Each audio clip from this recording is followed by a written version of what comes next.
টাকা চাইতে এসেছিল? কত টাকা 10,000 দিয়েছেন? কি বললো, কি জন্য নিল টাকাটা? হ্যাঁ, জানে না কি জানে না, সেটা বলতে পারবো না। বাড়ি পেয়েছেন সেই কারণে? হ্যাঁ। মুখ্যমন্ত্রীর হুঁশিয়ারি, বিডিওর বাড়ি বাড়ি গিয়ে আবাস যোজনার টাকা থেকে কাউকে কাটমানি না দেওয়ার প্রচার করা হলেও সেই প্রচার এক প্রকার বৃথা। বীরভূমের হারমোর আদিবাসী পাড়ায় এমনই ছবি ধরা পড়ল। সেখানকার কিছু স্থানীয় তৃণমূল কর্মী আদিবাসীদের বাড়ি বাড়ি গিয়ে কারোর থেকে 20,000 টাকা, আবার কারোর থেকে 10,000 টাকার দাবি করেন। আবাস যোজনা প্রকল্পের প্রাপ্য টাকা থেকেই এই টাকা দিতে হবে, এমনটাই তাদের হুঁশিয়ারি দিতে দেখা যায় উপভোক্তাদের। স্থানীয় উপভোক্তারা এমনটাই অভিযোগ করেছেন।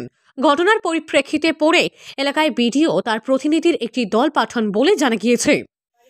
তাদের নাম কি? হ্যাঁ,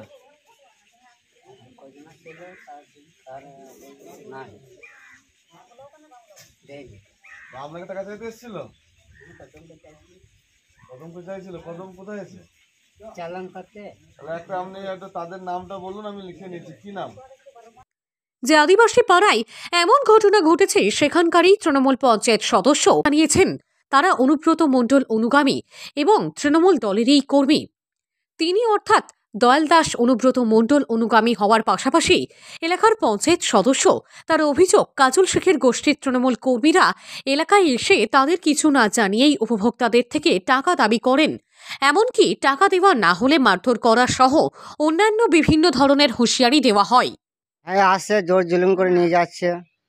কারা ওরা? কারা? ওরে মানে কাজলের গ্রুপ লোক। কাজলের গ্রুপ? হুম, তৃণমূলের? তৃণমূলের।